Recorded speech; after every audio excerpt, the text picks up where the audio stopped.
And boom, monkeys, we are live. Welcome back to the Crypto Boogie channel. Freaking, I know I've been away for a little while, especially with the CMC going on, man. It's been freaking fabulous over there. I've been learning a lot of new stuff, man. Now, you're probably wondering why the stream's called Tacos, Kimchi, and Fried Chicken. Now, unfortunately, my amigo Twinkie, he has to come in late a little bit, but we do have a special guest today. Which we did talk about at the Crypto Mindset Meetup, none other than my friend, Mr. BLX. How we doing, dog? Hey, what to do? What to do? Jack and shit, bro. Jack and shit, man. When we were out there, bro. So, how did we come into fruition with this, man? Tacos, kimchi, and fried chicken. So, me and Twinkie were hanging out there. You want I to? don't. Yeah, I don't know. I think we were just talking about like funny names that kind of like are like little caricatures of like I don't know of like I guess us and like we thought like well tacos is like boogie and then kimchi is like Twinkie and then like okay what would I be? And I thought like well I like fried chicken so that's what I would be. That's hilarious, bro. Now, I got to ask you this, BLX. I've been around the world. I've been around the world, man. Well, I've seen mostly Asian. I've been to Asia. Matter of fact, I came back from freaking Vietnam and shit, man. And there's Taco Bell around the world. Everywhere that I've gone, almost everywhere that I've gone to, there's Taco Bell. Now, my question to you is there freaking KFC around the world, bro? In the places you've been to? Yes, actually, there is quite a few places that have.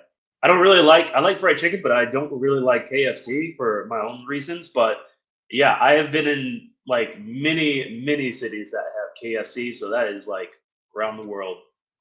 Yeah, yeah, man. And people will tell me like, Boogie, you Mexican, bro. You're not supposed to like Taco Bell. You're right. You're right. It is like white Mexican. Like it's not really. It's like how do you say it's like a cliche type of deal that they sell to Yeah, like general population. It's not really Mexican food, bro. But dude, I love the way that shit tastes, bro. I love freaking Taco Bell, man. Uh, my ex-wife, she was from Ukraine, and I introduced her to Taco Bell, and she's like, "What the hell is this, bro?" And before I knew it, she wanted me to take her to Taco Bell all the time. She's like, "Boogie, take me to Taco Bell. I want to eat tortita crunch," like. amazing. Yeah, man. Wow. I'll tell you one thing about freaking fried chicken, though, bro. Like, dog, every time I eat it, I guess it's because the grease they use, it throws me into this freaking depression lapse, bro. You know what I'm saying? A depression lapse. I Yeah, don't know anything about that. I think it's because of I get kind of depressed. It brings me down, bro. It's probably the oils that they use and things of that nature, bro. That gets me really down, man. Like, ugh. You know, Well, like I can't say that I've ever experienced anything like that, but I do have like an oil limit. Like I won't eat certain combinations of like greasy thing plus another greasy thing. I won't do that. But I've never like had like fried chicken and be like, ah, well, now I'm just in like this soggy mood. That doesn't happen for I get what you're saying, man. Um, uh, Now BLX, we know that you're part of the Moon Gang, and you've always been a member. How long have you been a member of the Moon Gang? me. It's a good question. I think I first got a consultation from Charlie way back in 2021, and back then it was only like $300. So that was a steal compared to now. Yeah, yeah, But yeah. I think I took the first course. I think it was Q2 of 2021. So I had like um, I had the talk with Charlie, and then he's had some really good talking points. Gave me some things to look into. I looked into it. It seems like a reasonable investment. I had dabbled a little bit with like cryptocurrency before, but it never really caught my attention until I started hearing about things like ETH, where like now you have like programmable money that can do things. You can yield on your assets. You can tell it to do this, that, and the other. That's the thing that really like that brought me back and decided to take the plunge with more courses. Yeah, yeah, man. And so you came in around 2021 into the crypto market ballpark. Right. Now, people don't know who you are. Last time you and I did a stream, of course, we've got new people that have come in.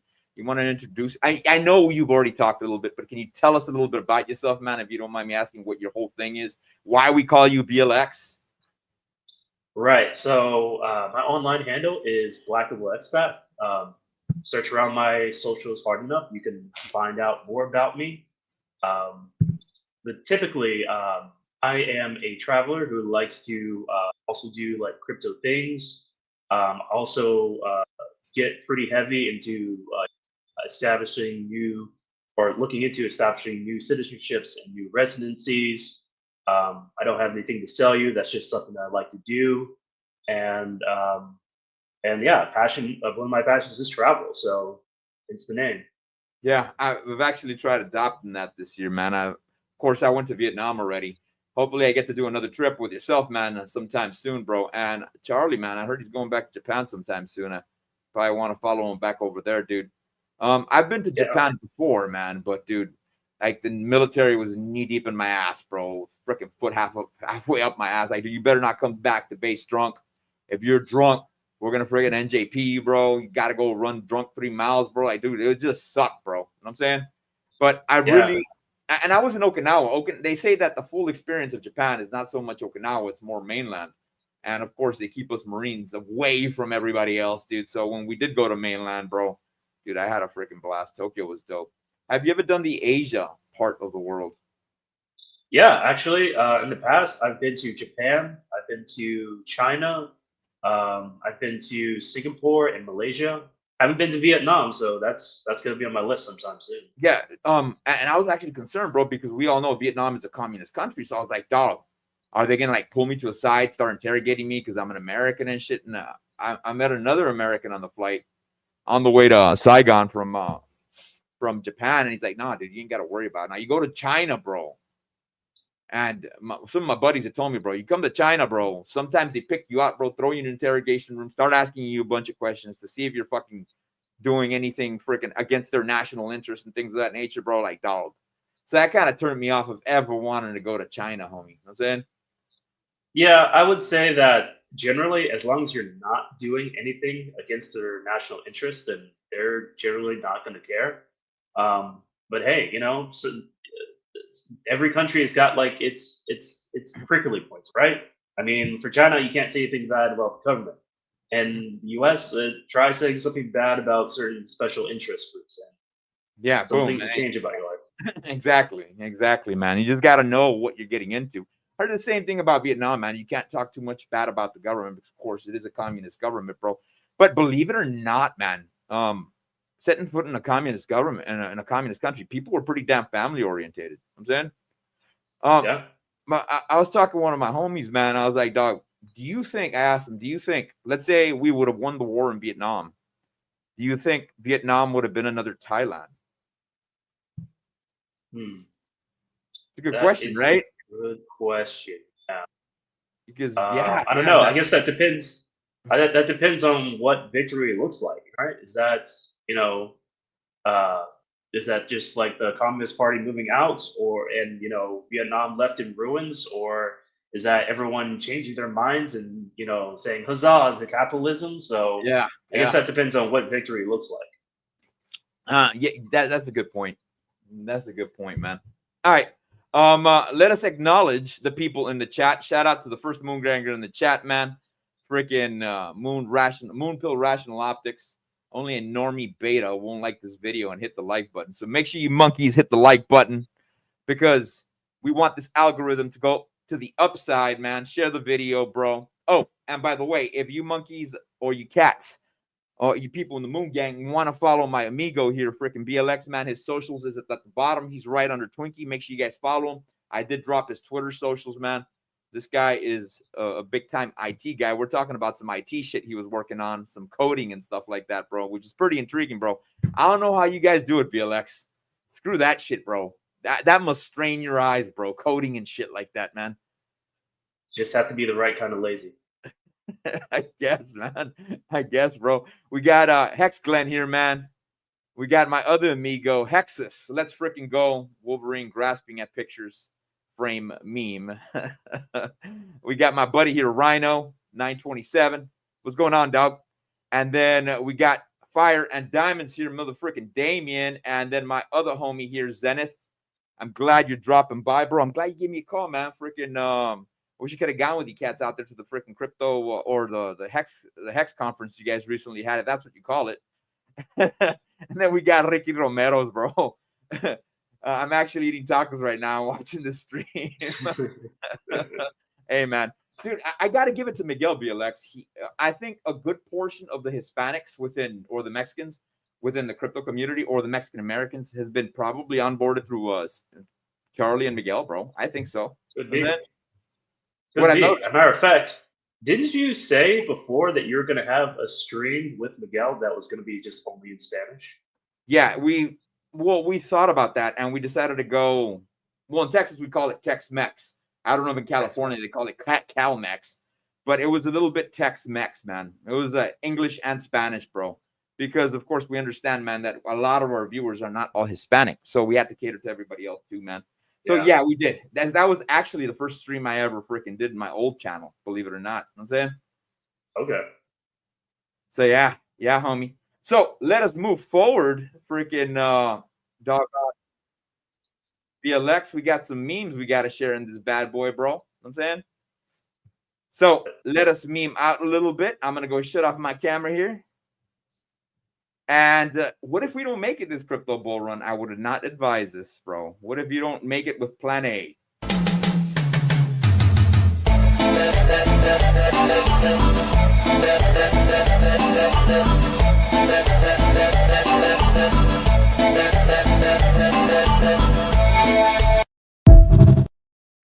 I hope it never arrives to that BLX. Oh, that's one backup plan.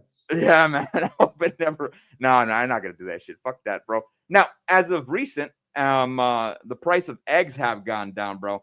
And I do know that a lot of the freaking liberals and the Democrat news stations and a lot of the freaking liberal news stations were saying things of the nature that freaking it's because of Donald Trump and all this other stuff that the price of eggs went up. We were actually at $6.55, and I think as of recent, we went down to $4.25. What a lot of people don't know about egg prices was that Biden killed millions of chickens, bro, because of a recent bird flu that was going on. And I saw this meme on Instagram, so I wanted to share it, bro.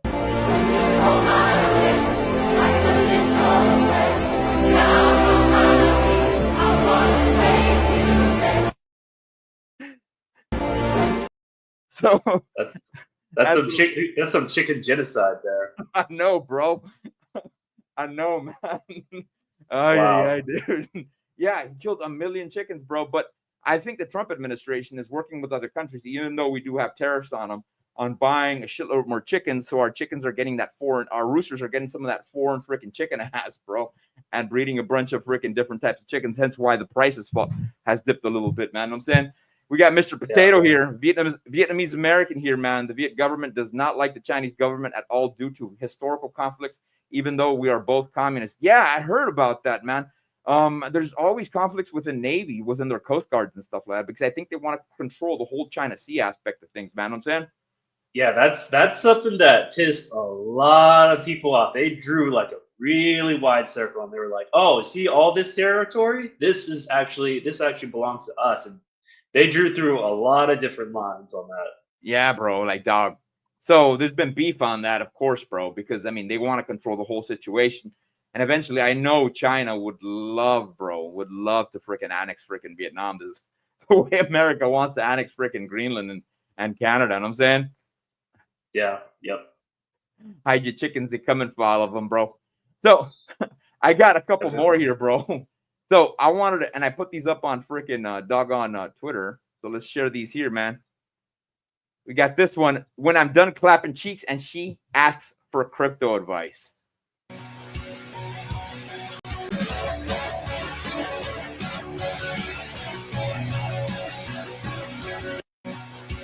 Yeah, basically. Hey, man. Hey, consultations are $220, bro. You know what I'm saying? Yeah, just point them to a consultation, right? Just do that. Exactly, bro. All right, man. So I found this. This is not really a funny thing, bro. But as of late, with Chuck Schumer's approval, bro, of the spending bill that they did want to pass, bro, I do know Doge has been given free reign to run a little bit harder, man. And I do know that the Democrats in Congress do want to light up Chuck Schumer, bro, and fire him, bro, and primary him because he went ahead and he voted along with the Trump administration, him and 9 other Democrats, to go ahead and pass the recent spending bill. And of course, it indicates that Doge can have free reign to do more stuff, man, and cut more freaking dinero from a lot of the wasteful spending that's going on. And hopefully 20% goes back to us, bro. Should be pretty dope. And they found this little video here, bro. I wanted to play this. Everyone knows that getting rid of the deficit will require some tough decisions. And that includes cutting back on billions of dollars in programs that a lot of people care about. But what should be easy is getting rid of the pointless waste and stupid spending that doesn't benefit anybody. Waste we should be getting rid of, even if we didn't have a deficit. Sure, some of these cuts aren't that big, but no amount of waste is acceptable. Not when it's your money. Not at the time when so many Americans are already cutting back. Just as families are living within their means, government should too. Did you know the federal government pays for a website devoted to a folk music ensemble made up of forest rangers? They're called the Fiddlin' Foresters. I'll put their music on my iPod, but I'm not paying for the website. And there are hundreds of similar sites that we should consolidate or just get rid of. By the way, you're not only paying for websites no one needs, you're paying for thousands of buildings all across the country no one uses. For the last decade, the government's owned a massive and completely empty warehouse in the middle of Brooklyn, for example. Now, the government hadn't been able to sell this building and others like it because of red tape and Washington politics that held things up for years. But we're finally cutting through all that and plan to get rid of these buildings in the months ahead. We need to step up our game. We need to go after every dime. We need to make government work for you. That's why, starting today, I've asked the Vice President to lead a renewed effort to hunt down misspent tax dollars in every agency and department of this government. We're calling it the Campaign to Cut Waste. And I know Joe's the right man to lead it, because nobody messes with Joe. There's a new standard by which the government is going to function from this point on. The American people are entitled to transparency. Look, a lot of this depends on new, sophisticated methods, but it also, we know, depends on relentless focus on making this a priority. Focus that can't be delegated. We're holding ourselves accountable, and we're deeply committed and focused on making government function better. We're not just eliminating fraud and waste. We hope to be instilling an entire new culture that not only our administration, but every succeeding administration will in fact pursue. We're going to give you the government. And there you go, monkeys. That's what was going on with freaking what they found as of recent. I'm saying, and shout out to you, Twinksters. Welcome back, amigo. How you doing, bro? Hey, yeah, hanging in there, man. It's been hey, Twinkie, I wanted to apologize to you, man. Freaking, that list, I actually sent it to my supervisor by accident. hilarious. Was he fucking confused as all hell? No, he never replied back. Bro. He never freaking replied back. It's probably like this fucking nerd. You texted me, you were running late, and I'm like, dog, and you sent me the, I'm like, I sent it to you, dog. What you talking about, son? And then I look back at my history. I sent it to my supervisor, dog. Ruh-roh. He's gonna be like, yo, what gives? BLX, man, good to see you, brother. It's been a minute. Yo, Twinkie, what it do? Long time no see. Yeah. So I know last time we were all face to face was at the Moon Gang meetup. I know we went out for dinner and the like. I know the Boogie, you had some like wine reduction sauce you weren't a super fan of. I don't remember. Oh, you know, yeah. I didn't like. Maybe I don't like French cuisine, homie. You know what I'm saying? Yeah. Maybe you don't like French people. I kind of does that. Yeah. But I was at the Pulse 369 tour last week, so was actually not pseudo randomly, let's say unexpectedly is a better word, summoned to be a panelist first thing in the morning. So like, some of the organizers came up to me in the evening prior and was like, hey, one of the other guys got really sick and he's probably not going to be able to present tomorrow. You speak pretty well and are opinionated and are kind of known. Any interest in being a panelist? I was like, yeah, sure, whatever. Just let me know when in the topic. It's like, all right, it's first panel of the day, 9 a.m. I'm like, it's like 3-something a.m. and I've been drinking for like the last several hours. All right, I'll make it. I'm going to be in rough shape, but I'm going to make it. And, I made it. We actually had a pretty good panel. However, it was plagued with assorted like audio video issues. So actually last night, you can all go to the Pulse Chain Tour YouTube channel. We recut the series of discussions and interviews. And also I think it was a little bit better because people had like a week to debate some of the topics mentally and think about their answers in a little more detail. But it was myself, Fast Abdul, the Ascending Man, and Crypto Gaffix, as well as Captain RG3. So again, shout out to the Pulse 369 crew and the Pulse Chain Tour crew. Go check that panel out. Yeah, man. It's sad to say, man, that your freaking panel ended up freaking going to freaking crap because of audio issues, dude. I'm saying, electrical issues and all sorts of stuff. Did you fix it today or something like that? What's up? Wasn't it fixed today or something of that nature? So they basically said, hey, if you don't mind, we'd like to recut all the discussions. And so we redid it last night. So you can go check that out. I believe they are either splicing it all together or uploading it, or it's already posted, since I think we streamed the whole thing to Twitter, or X, if you will, and YouTube. So you can go check that out. So our discussion was all about onboarding.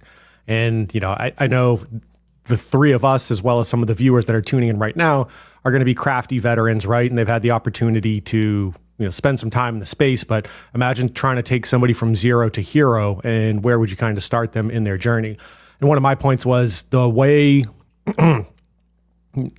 what you're going to impart on day one is not going to be what you're going to impart on day 1000, right? At some point, you're just drowning them and you're hitting them with a fire hose.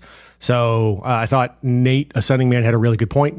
Even though it might not be a super popular opinion, we should probably onboard them into a centralized exchange to get them feet wet, and then progressively expose them to things like DeFi, self-custody, all those other really important blockchain, crypto, cypherpunk type mentalities. Yeah, man. Yeah, dude, that is probably the most difficult thing to do in crypto, bro. Onboarding new people, bro. The onboarding process to get on a centralized exchange is hell sometimes. Yeah, not only that, just learning all the tricks of the trade, all the little things that you might think work one way, but actually work a different way. Doing test transactions, getting or just even conceiving of the idea that, you have this thing called a wallet, but your tokens aren't actually stored in the wallet. It's just a key to access the blockchain. That's a lot for no corners to just suddenly conceive of and get the idea of. I consider myself to be a technical person, and it was still the first time I was learning about all these little things, it was still a fire hose of information. I had to go through stuff several times before I could get the concept. So BLX, being in a foreign country, is it easier to onboard to centralized exchanges than it is in the United States? If you have a foreign ID, it's going to be easier. Yeah. Well, I'm assuming that. Okay. All right. Get it. I get it. So you need that foreign ID, son. Yeah. Less questions asked. Yeah. Okay. Cool, man. Because it's hell freaking onboarding here, man. Shout out to the Moon Gangers in the chat, man. We got my amigo here, large and in charge. Smash the like button, subscribe, leave a comment on the chat, and share this, monkeys. And then we got freaking Alex P, bro. Puro viejo sabroso, no homo. For you that don't know, man, is a bunch of delicious men. What the hell, Alex? All right, then. Zenith, even French people don't like French people, dude. It's true. Yeah, man. And for you cats that wanted to see that panel, here you go, man. It's shared here in the chat, bro. Make sure you guys like that video, bro. And being redundant, cats, we do have Twinkie's data down here at the bottom. We also have my amigo BLX, man. Make sure you guys follow these cats, bro. They do have lots of knowledge, man. BLX, of course, got a lot of data, bro, on expatting and stuff like that, which is something a lot of us crypto people want to do. Twinkie, great. Or at least we're thinking about it, right? We're at least thinking about it. For those not familiar, BLX is very much I'll say a man of the world. Yeah, he's got a lot of experience in a lot of parts known and unknown.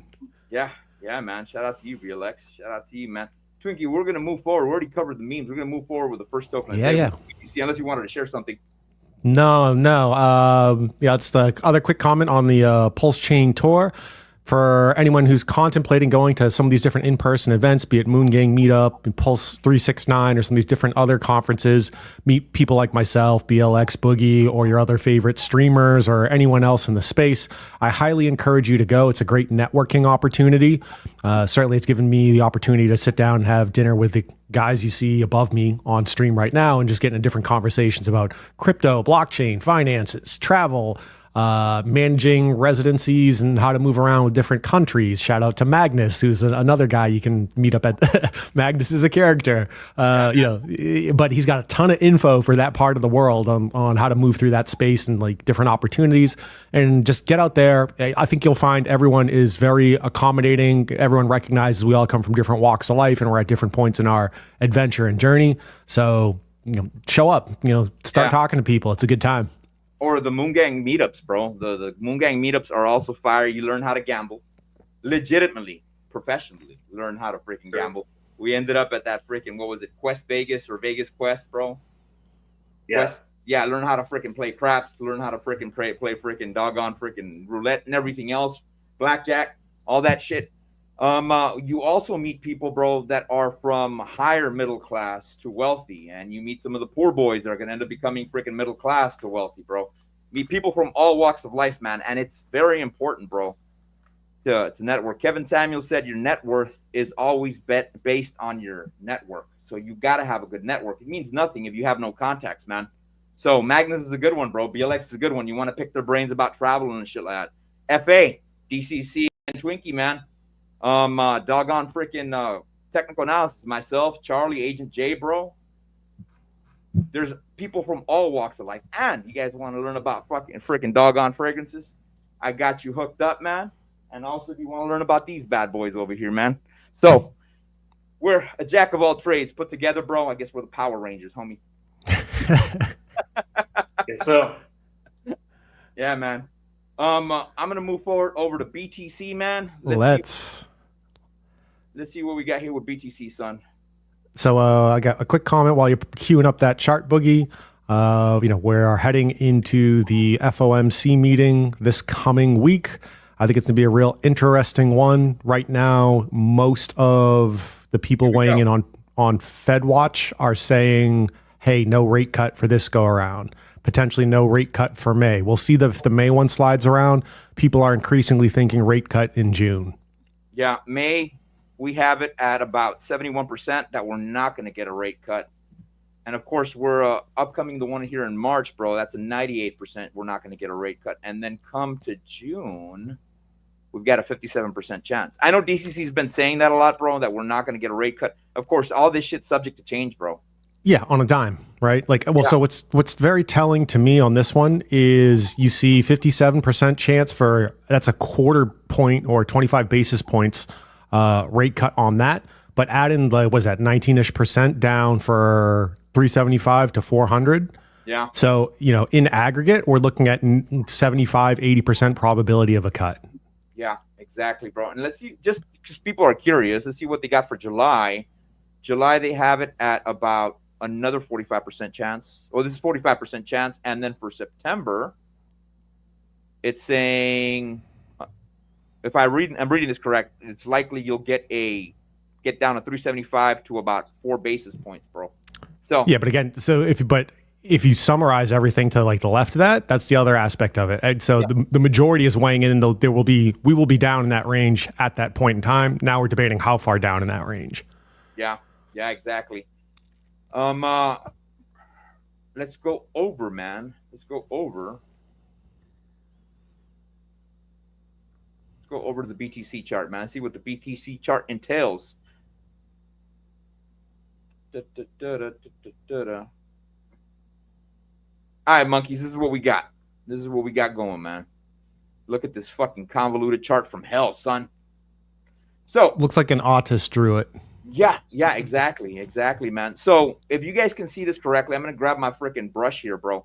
What had happened as of recent, man, we had that freaking mega dump to the downside on the daily, and that was around February 26th, bro. And then we were within this freaking, if you can see here correctly, man, I know it's a lot of lines in there, man. You get these two freaking red lines there, bro. We were inside a bearish pennant. So, and I even texted Charlie, bro. I think we were on this day here.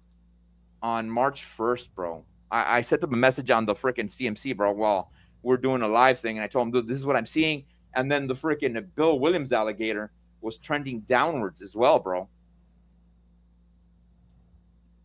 I guess my alligator's broke. Oh, there you go. It was trending downwards as well. So then I activated my fractals. and we had a fractal to the downside over here. And usually when you get a fractal to the downside with the Bill Williams indicator indicating you're going to go down, plus the bearish pennant, I was like, dog, we're going to freaking dump. And I sent that to Charlie. He goes, yeah, man, that's a possibility. And then the next day, Twinkie, the next freaking day, Trump freaking tweeted something about how he loves XRP, Solana, and then I don't know which other coin. And then he mentioned ETH and Bitcoin also in a different tweet. And boom, we bumped up to the freaking top of the market, and then we retraced down, bro, back into that freaking triangle, bro. And then we started moving a little bit sideways, and we dipped a little bit further. And we already knew we were not going to. We knew we're not going to go below this area here, bro, of about 76,000. We knew that wasn't going to happen. So we still ended up dipping down. So I was assuming, okay, good to go. So we pump back up. And now, if you see this correctly, we're a little bit of an ascending triangle right now. Where the hell did my freaking tool go? Boom. You can see that we're in a little bit of an ascending triangle. And usually, for you cats that don't know, man, ascending triangles mean that you end up freaking breaking out. And we are kind of pushing that area at the top part of that ascending triangle. And you can see that it's kind of sort of respecting it, bro. And right now, we're currently printing a red candle via UTC time because we've only been out freaking an hour via UTC time. But I think we're at the end of the cycle, Twinksters and BLX. Current 60-day cycle, 57 days, man. Could we go lower? Vamos a ver. Maybe you could surmise that we'll go over here to about day 65, which is not very common, bro. That put us around March 19th. But I think for the most part, we should be safe, and we are within the ascending triangle. So if we end up dumping down a little bit and bouncing in there, that's all right, as long as we approach the end of that ascending triangle. Now, let us assume that we're still in the old 60-day cycle. No way, bro. That would be 75 days. That's too much of an anomaly, bro. So taking a new measurement tool from that day, pushing it forward to the end of that freaking ascending triangle, you're talking about maybe at least, bro, by freaking March 28th. But I think it'll be sooner than that when we end up reversing to the downside. Now, one of the things I do like to look at, I like going to the 4-hour and seeing what we're getting with the fractals, and we're getting two topside fractals on the 4-hour, and the Bill Williams indicator, of course, is bullish. It's trending to the upside, if anything. And then I like going even lower to the hourly mark, and again, the last 3 candles that we did get, or the last 3 fractals that we did get, were both to the top side, and we ended up getting one to the downside, with one recent one being bullish. So Bitcoin seems like it's recovering, and again, being redundant, we're in a little bit of that ascending triangle. And my computer's delaying a little bit. Twinkie, can you see the daily? Yes, yeah, I can see you're on the daily. All right, good to go. Now we're back on the daily. Now let's go back to one of the OG tools I loved using, and that is the EMA ribbon. EMA ribbon is lagging. It's still kind of bearish, and you can see that it's fanning out a little bit, which means we'll get volatility. Now that can mean that we get volatility to the top side, but nevertheless, you can still argue that the portion of the EMA ribbon, which is bearish, is red to the top side. And one thing I'm noticing as well is the 200 EMA is acting as an area of resistance. Now, Twinkie, you did tell me something as of recent, bro. I think it was below, you had mentioned to me, bro, if we go below a certain average, bro, 3 weeks consecutively, that usually indicates that we're heading for a bear run. Yes. Let's see here. If you've got, are you wrapped up on the daily? I can let me pull the sucker back, man, so I can go ahead and freaking, what, you go to the monthly? Weekly. If you go to the weekly. Let me turn off all these freaking doggone pretty freaking lines. Got it? Yeah. So if you just want to toggle one of your SMAs or dump a new one in for a 50-week SMA. 50 week? I got a 50 moving average right there. Okay, that should be close enough, right? So you can see basically that in this case for the viewers, that yellow line is kind of, to quote Kenny Loggins, we're in the danger zone on this one, where we're kind of dancing around it. Historically, if you just kind of back out a little bit, Boogie, on the weekly, just to give like a bigger overall view, you can see over time, when we go below that 50 for multiple consecutive weeks, we tend to head towards a bottom. Yeah. Right. And that pattern holds pretty consistently over Bitcoin's history. So yeah, you can see right here. Yep. There is one major exception, right? 2020. You see that nasty wick down with multiple weeks closing out? Here. That's the COVID crash. Okay. So even with that crash, we came back and obviously we put in, double top in 21, but that's the one exception to the pattern that I can really see in the chart. So when we have multiple weekly consecutive closes below the 50, well, we're probably headed towards Goblin Town for at least some time. Yeah. So you can also see, though, historically, we do an okay job of bouncing off the 50. So we've got some wiggle room. We printed that wick that was getting pretty close to it more recently, or is in the process of being printed. I'm not concerned again until we start posting up multiple weekly closes below it. But it is something I am watching in the back of my head. And I think you had mentioned the average was 3, and that's usually an indicator that we're going to continue the downside. And it's a good thing we haven't crossed that. We've only done it with a couple of wicks as of recent. You know what I'm saying? Yep. So it's just kind of one of the easy ones too that I got in the in the toolkit in the arsenal, just to say, okay, I'm probably going to start being a little more aggressive with pulling some capital out or preserving some capital. So BLX, as far as kind of how you play the game for your experiences and your travels, I know you've been in the crypto game for a hot minute. To what extent do you follow macro news in the US, macro news globally, look at charts or the like? You kind of more steady Eddie DCA guy and take some profits when you get numbers hit. Like what's your overall strategy that allows you to, let's say, kind of keep doing what you're doing?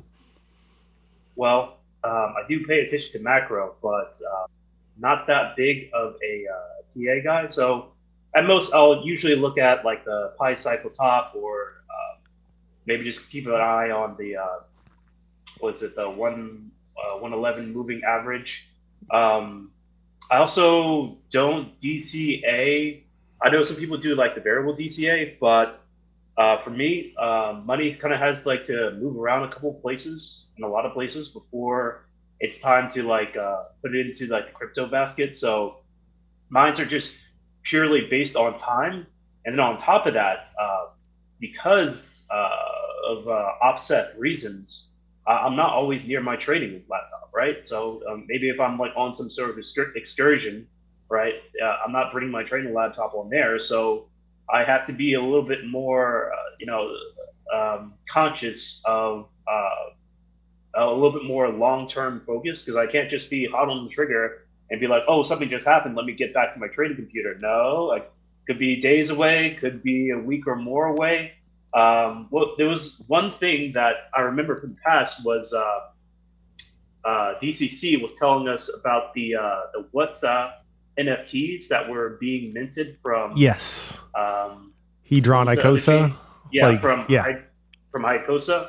And when he sent out that message, I was actually in like a different country than my trading laptop, and I was going to be away for a couple of days, so I completely like missed that opportunity just because just the nature, because of life.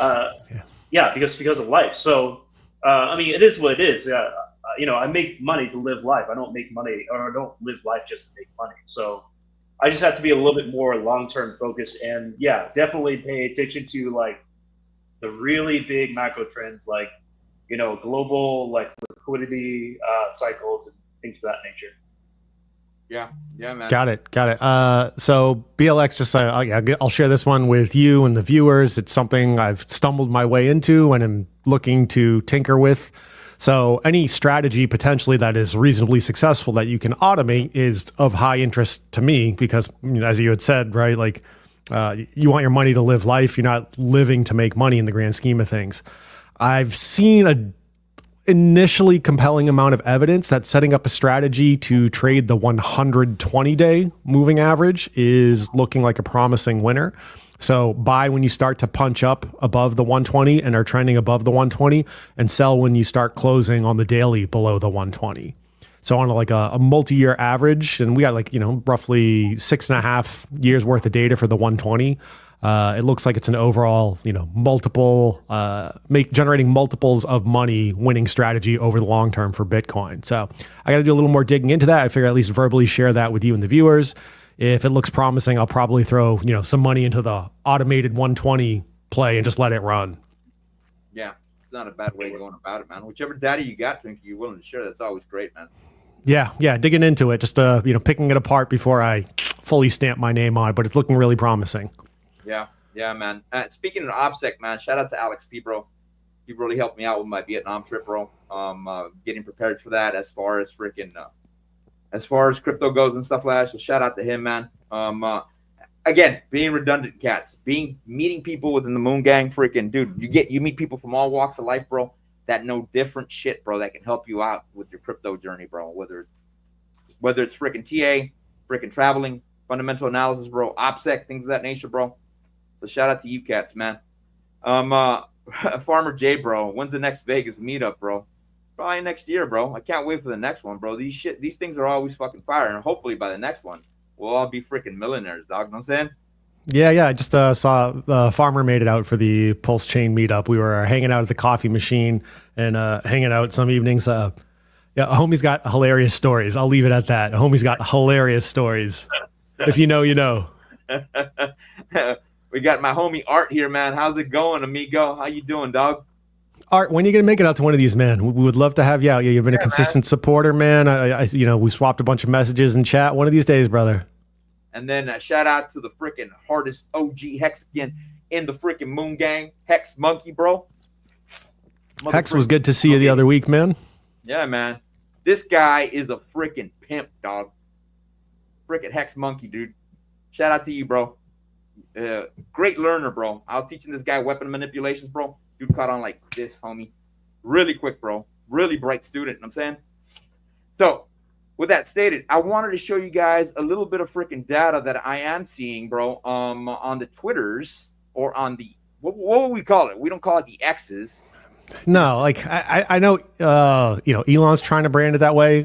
Sorry, it's Twitter, bro. It don't matter what you call it. It's Twitter. BLX. You got the X in your handle. Like, what's your take on it? Yeah, I mean, there's no good verb for Twitter tweet that makes sense. What do you say? I X today. No, you just have to go back and say you posted. So there's no good solution. Yeah. X post or some shit. You know what I'm saying. Yeah, which I'm thinking of like X post to me is like cross post. Yeah. So, all right, Elon. Sorry, man. You ain't winning that one. It's Twitter. It's working though, man. Twitter. I mean, X is doing a good job though, bro. X is kicking ass though, man. He turned that fucking company fucking around, bro. You know what I'm saying? Yeah.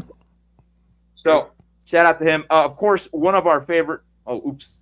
Fucking. I canceled that screen sharing. But one of the favorite people we follow here on Twitter is Vivek for real, man.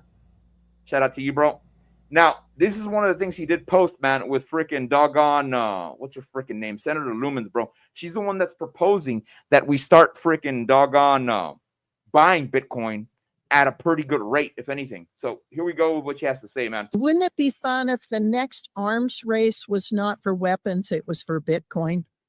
Wouldn't it be fun if the U.S. is buying Bitcoin and it scares China and Russia so they start buying Bitcoin, and we have an arms race over Bitcoin instead of over weapons? That we're as globally, we're challenging each other to have a secure store of value. Now, how dope would that be? Of course, Twinkie, before you came into the scene, bro, me and BLX were talking, and I was memeing it up as to how egg prices drop, bro. And of course, you got to see us post that one video of Obama talking about fucking cutting fucking wasteful spending and shit like that. And of course, people want to eat Chuck Schumer alive because he's working with the Republicans. A lot of the congressmen don't like that shit. And Trump did get his bill passed with the help of 10 Democrats. So it's safe to say, man, that I think that Trump has these Dems, bro, at least within the Senate side, bro, in an uncle position to freaking give us what we want. And it would be dope, man. And I think it is an issue of national security that we do need to be buying BTC, homie. You know what I'm saying? Well, I'm going to say that it makes sense to me simply because I realize like what BTC is and, the potential of the economic potential. But I don't the general population of like the rest of the US who, have no idea what BTC is and it's just magic internet money. I think you have a hard time convincing them that it's a good idea. Yeah, that is true, especially boomers. And I see where you're coming from on that. What sayest thou, Twinkie? So I was talking with Z about this because while we were at the Pulse conference, some of the updated language regarding strategic reserves and stockpiles had come forward regarding confiscation of certain assets and not necessarily buying certain things, since typically in order to spend money on things, you have to get congressional approval and or you have to successfully argue it's tied to an approved category or line item. Basically, you got to argue you're green to go. So there were some provisions, though, about being able to pay different fees and penalties through digital assets. So it'll be interesting to see how that works out with some of these different criminal penalties, especially stuff that's maybe been sitting on the books for a while. Does the U.S. government get to say, hey, this is really mine, all mine, too bad, so sad? As far as net buying pressure, yeah, it kicks off the race in a lot of ways once the U.S. is full send on it to acquire the Bitcoin, as much Bitcoin realistically as we possibly can as a nation. So I think it's not a question of if, it's a question of when. Also, too, one of the things I was talking about was shout out to Nuclear Herbs too, his lawyer, and was giving Z some ideas. Can XRP potentially pay their fines in XRP through this penalty measure and forfeiture measure? Leads to an interesting set of conversations. If so, go ahead and find me. I'm just going to lock up my cryptocurrency and use basically the government as almost like a burn address. Kind of weird to think about. And I said, all right, well, maybe the Pulse 369 conference should go on a crime spree and we'll pay all our fines in Pulse Chain and PulseX and Hex. It's an idea. Hey, man. People need to onboard into Pulse Chain instead of freaking ETH and all that other stuff, bro. So why not make it Hex, bro? You know what I'm saying? Yeah, ETH looking like Goblin Town. What do you think, BLX, man? Like, if you had the opportunity, like, knock on wood, if you were charged with some sort of, crime fee, like it's like, hey, civil misconduct, something like that, pay your fine and move on. Would you be willing to part with your crypto or select cryptos in order to pay that fine? Well, I guess it depends on the fine, right? Right, because if someone said, "Oh, well, you did part with all of your crypto," then probably not going to do that, right? Just like if I had, because I consider crypto a type of property. If I had spent like years, building all my property bags, and something happened where like, oh, well, you can be relieved of this crime, but you have to part with all of your property, like, it belongs to the government now. Nah, I think I'm just gonna get the best lawyers I can and duke it out. Use Gotcha. your crypto to buy the best lawyers you can, right? Hire the ones Richard Hart hired. You know what I'm saying? Yeah, exactly. Take a loan on your Bitcoin. Exactly. Yeah, man, exactly, bro. So another metric I wanted to show you, monkeys, of course, is Mr. Mags here. I always love sharing his shit. He says Bitcoin has bottomed out with a question mark. In the cycle, the 300 moving average has served as a key support level. Each time the price has taken a major dip, it has bottomed at the 300 daily moving average. Since the 15,500 bottom, we have already seen 3 instances where the price tested the 300 moving average and found support. Will this time be different? And of course, he's talking about this area over here, man, and he's talking about this time and then these times over here when we ended up bottoming out. Now, he did say 3, bro, but I see 4 here, bro. I think maybe you can't see the circles too well, but he does have a point. Now, when I first initially launched the Bitcoin chart, I was testing this, and I did see a consistency with this, man. So has it bottomed out this time? We start running to the upside, man. Hopefully so. I think so, bro. If we do take our 60-day cycle, man, and we push it out all the way to about day 45, you're talking about maybe, what, mid-April, bro, ballpark, where we're at. So this should be the cycle that pumps, and if not, I'm assuming the next one would. Then I would really start worrying if it didn't do it by the next 60-day cycle, dude. Yeah, so I think part of it, one of the challenges is going to be maybe it's people don't have a problem with their execution; they have a problem with their expectations, right? Personally, I'm expecting diminishing returns and a bit of a muted cycle. However, I'm also open to the possibility that as conditions change, certain new things potentially become possible as well. So what I am watching for, aside from rate adjustments, is going to be the Fed saying, hey, we are ending quantitative tightening. I would like to see it in the March meeting coming up this week. Personally, I don't think it's going to happen, but I'd love to see it. For the viewers, that doesn't necessarily mean we're immediately pivoting to quantitative easing. It just means the Fed is stopping basically the ratcheting down of its balance sheet. And what I would also remind the viewers, all of the price performance we have seen over the last, year, 18 months, whatever it's been, where we're posting in new all-time highs on Bitcoin, that has happened in an environment of quantitative tightening. That is without the money printer being run like hot shit. So let's see what happens as we get into mid-year, back half of the year. Yeah, true, man. Let's see which way the frickin' this ends up going. I think you had talked about, Twinkie, how the whole frickin' time, man, Bitcoin's been pumping, bro, with quantitative tightening, if anything, bro. And it leaves a question in your mind: how will it perform? How will its characteristics change? Once we start loosening up on that, I'm saying. Good news. We're gonna find out. Here we go, man. Here we go. All right. Speaking of that, and speaking of freaking Twitter, you can see here, man. Trader Tardigrade did post this, man, and he said total crypto market cap is showing an inverse head and shoulders pattern on the monthly chart. This pattern has completed with a perfect breakout and retest. The measured target suggests almost 4x increase in the entire crypto market from 2.6 trillion to 9.34 trillion. Of course, I'm assuming this is what he's using as a possibility of where we may go, but this is the inverse head and shoulders that he's talking about. Now, for you cats that don't know too much technical analysis, the head and shoulders usually indicates that you either end up dumping or pumping. Now, since it's inverse, this majority of the time indicates that we're going to end up freaking pumping. Now, will it go to 9 trillion market cap? Who knows, man? I do know certain people, bro, that are pretty well versed within the crypto space that believe that maybe tops, bro, will go like maybe 6 or 7. You know what I'm saying? Now, you and I, Twinkie, have made predictions of that before on the show, that we may end up going to 10 or 8, I think we were utilizing an Elliott wave to dictate that. You know what I'm saying? Yeah, now with 100% let's mute. Elliott wave with some different fib extensions and some probabilities we were looking at. And again, that's, that was then, this is now. We should probably rerun it at some point in time. We'll talk about that, Boogie, like sit down and redraw some lines and the like. But with respect to the future, my kind of cucked out estimate would be 5 trill on the market cap, high 4, low 5 type situation. I know Charlie was saying, hey, probably 6 to 7-ish would be a good, kind of optimistically bullish. 9 trillion, kind of really pushing it. 10 trillion, unlikely at this current stage. And I would remind the viewers, I was talking with some folks about this over the last several weeks. I try to look at, okay, if I'm thinking of some outcome, what are the conditions that enable that outcome? Then start monitoring those kind of sub conditions.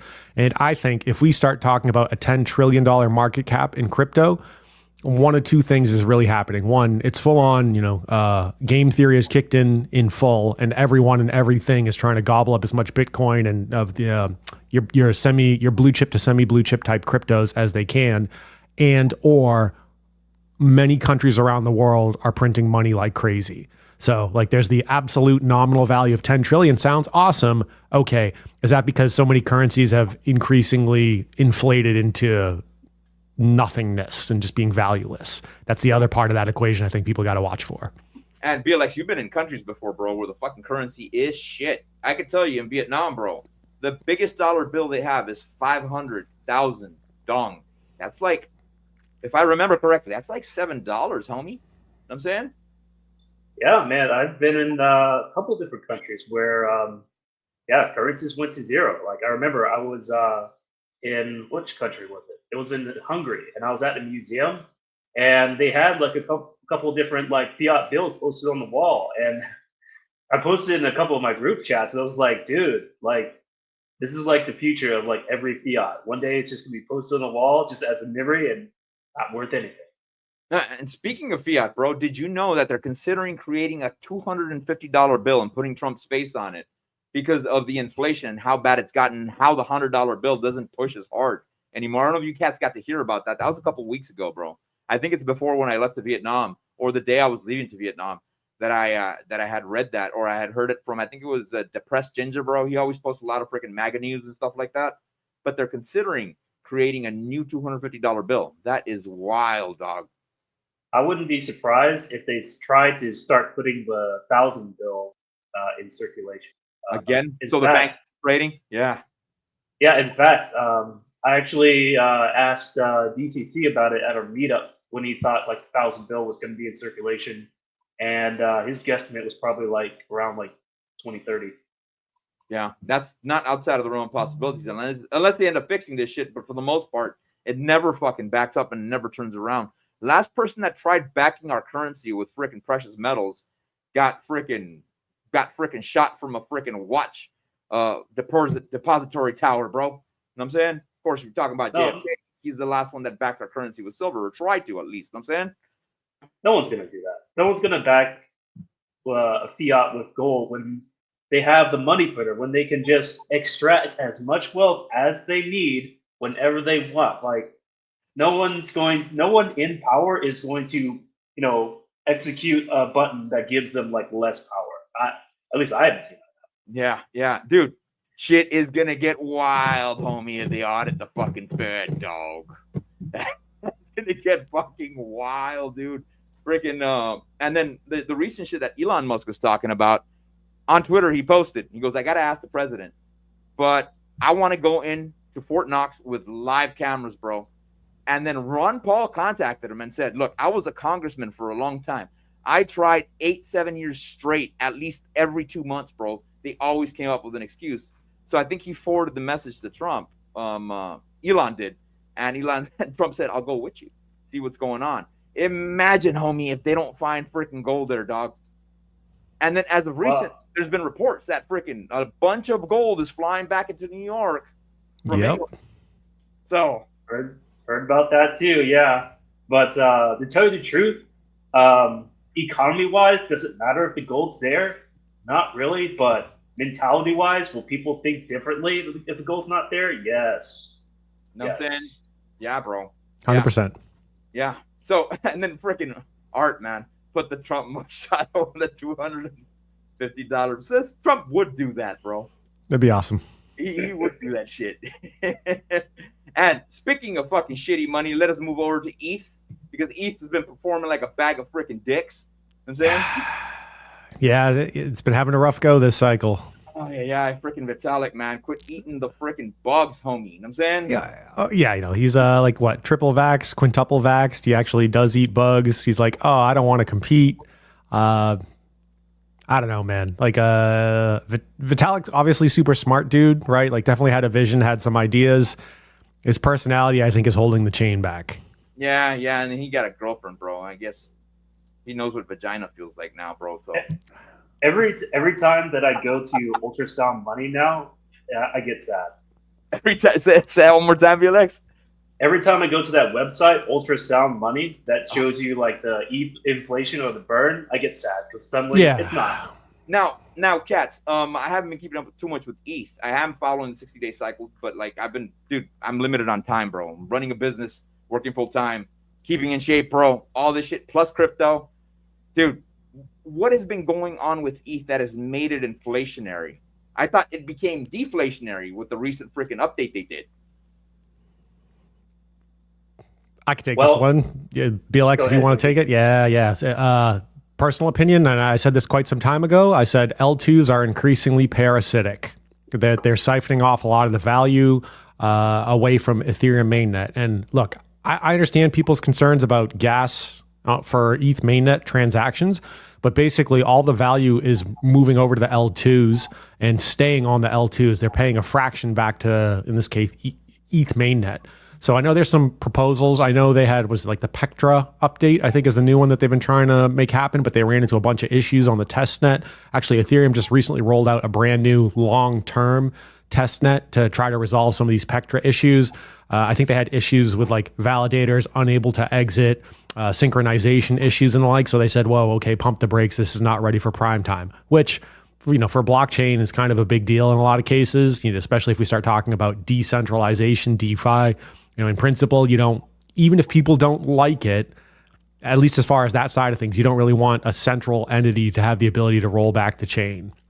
Yeah, at the end of the freaking day, bro, he needs to get his freaking head out of his ass, man. He had told me that Richard had lit him up a little bit on Twitter over it, and then he got jumped. Yeah, well, what's Richard saying? Don't expect profit from the work of others, and then he's kind of, hat in hand. Well, not necessarily hat in hand, but like asking Vitalik to pump ETH. Sorry, bro, you can't have it both ways. Yeah, I concur, man. I think I heard this on DCC stream, bro. He said we need to make ETH great again, bro. ETH needs to start putting tariffs on the L2, homie, on the L2s. You know what I'm saying? or eliminate the L2s. Eliminate Right. them completely. Like find a way to do that. BLX, you in Sonic at all?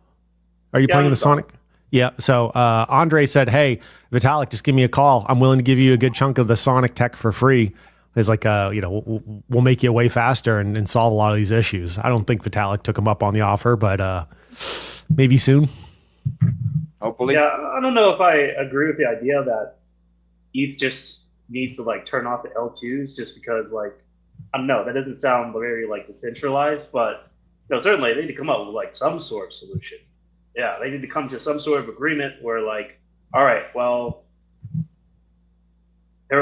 maybe they'll do something where like we'll just give you like a certain amount of ETH, and your L2s will belong to like the ETH system or something like that. Foundation. Yeah. That's actually ETH Foundation or something like that. like he ends up buying the L2s. That's pretty genius. You know what I'm saying?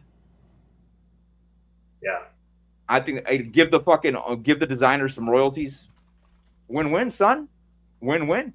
And then they can launch all ones, man. You know what I'm saying? Something like that. Because it wouldn't be fair for like, anyone can make an L2, a couple of years ago, it's no problem. And suddenly, all right, we're taking it away. We're turning off your money printer. It's ours now. That would be a very, very authoritarian type of move. Yeah. I heard you breathe, Twinkie. No, just thinking, plenty to say about it, but I know we're starting to run a little tight on time for the segments. I'll say, either tariffs or revising some of the aspects of how we integrate with the L2s. Go back. I don't remember when we said it on this stream. I know I've said it on my channel and some chats too. Was at least 6-9 plus months ago, I said I think the L2s are increasingly parasitic and are going to wind up being a major problem. I was originally looking at it from the perspective of liquidity. You've got this amount of money on Optimism over here, on Arbitrum over here on Base, and they don't elegantly talk to each other. So how are you going to solve that? And then that's where I originally kind of came into the thought, like, oh, these things are increasingly parasitic and just like fragmenting everything. And then fast forward too, we started seeing long-term ramifications of some of these Ethereum updates to improve, like was it blob space with the L2s, and then all of a sudden, the fees and revenues back on Ethereum mainnet started proportionately dwindling and falling off a lot because all that revenue is really just sitting in the L2 now. Yeah. But from an L2 perspective, like BLX is saying, hey, if I just increase my profitability by 300 or 3,000%, why the hell would I want to give any of that back? Yeah, exactly, man. Now, Twinkie, of course, and BLX, I got a better idea. How about everybody just drops ETH and we pick a pulse chain? I think that'd be a fabulous fucking idea. It's a better pulse chain. Coins are already over on fucking both sides, so why not, homie? I mean, that'd be great, but right now, no one can get there from most of the major exchanges. So, yeah, good point, bro. Good point, man.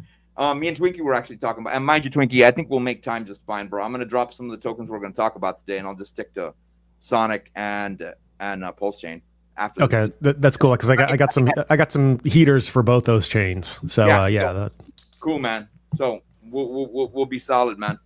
And I lost my train of thought, man. So like Ethereum and like dropping Ethereum and moving to Pulse Chain. And that was one of the, that's been kind of the running gag. Ethereum is the Pulse Chain testnet. Yeah. We do need to get on exchanges though, bro. And that is correct. But I think you were telling me, Twinkie, that they had told freaking the Pulse Chain community or the Hex community. I don't like to call them the Pulse Chain community or Pulsicans and like that, man. Where's the founder? We need the CEO to sign off on this. But Giga didn't have to sign off on shit on freaking Kraken, son. You know what I'm saying? No. I want to acknowledge the Giga dump too, but I'll also say I'm not worried about Giga because if you go back and look at its chart history, side note, like it's had 80-90+% corrections that it's rebounded from multiple times.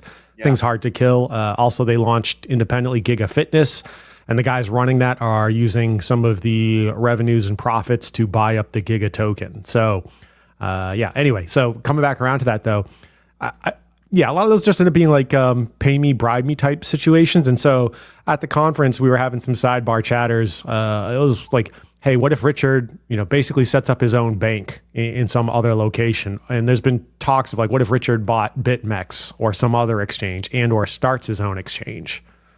I think that would be a sting operation, Twinkie, if he was to do that. If he I was think it to buy- depends on if he made- jurisdiction. Yeah. Will jurisdictions will these exchanges be willing to go to Russia, bro? I'm assuming that Richard is in Russia because they won't extradite, or China because they don't extradite from those countries. Are they willing to go to the country they don't extradite from in order to freaking get those documents signed? Because that sounds like a setup for a sting operation to get Richard arrested, bro. Even though he hasn't done shit wrong, because the Finnish government doesn't understand fucking crypto and how it works. You know what I'm saying? Yeah, well, again, there's been some chatter. I think also too, you saw the SEC filed, over the weekend, an appeal, I think, for an extension, which I thought was utter and complete horseshit. Or both yeah, yep.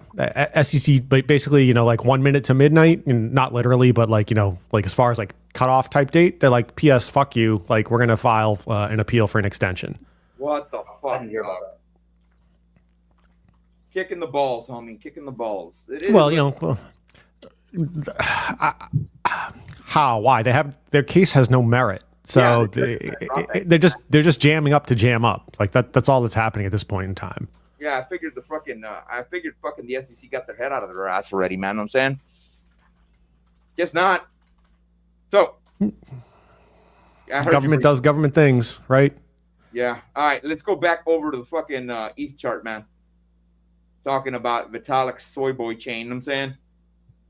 So what am I seeing on Ethereum, man? Of course, I haven't drawn up the next 60-day cycle. We're at approximately day 57. Now, have we finished our 60-day cycle? If we do continuously push out, you're talking about we will already be on day 62, man. If my correction count is correct, man, of course, I think it is. We should be at about day 57, even though we're getting a little bit of a bearish pennant. And boom, you got it right there, man, that little bearish pennant. And then you could see here that the Bill Williams indicator is actually trending down. The last fractal we did get was to the downside. But let's go over the weekly, man. Let's see what the weekly entails, see what data we can get over there. And let me remove this fucking ugly ass drawing here. Now, on the weekly, we did get a pretty freaking strong wick. And on the weekly as well, it is pretty bearish, man. Fucking Vitalik, bro. You know what I'm saying? So it does seem that we're continuously dumping, and even in the MACD, Twinksters, check this out, man. Let me turn off this fucking histogram. Look at that shit, homie. It seems like it's trending downward even fucking harder, bro. So what I'm expecting, if I go back to the daily, if we are functioning, and I am counting the 60-day cycles correct, what I would expect, of course, this is not financial advice, cats, is we're probably going to pump a little bit, probably have a little bit of break of structure right here, and then get a 7-day cycle high, 8-day cycle high, and then maybe continue to the downside, if anything. I'm hoping not. Know what I mean? But that's what I'm seeing. If I activate the EMA ribbon on it, dude, you're getting a lot of fanning on the daily, bro, with the 200 EMA above it as well.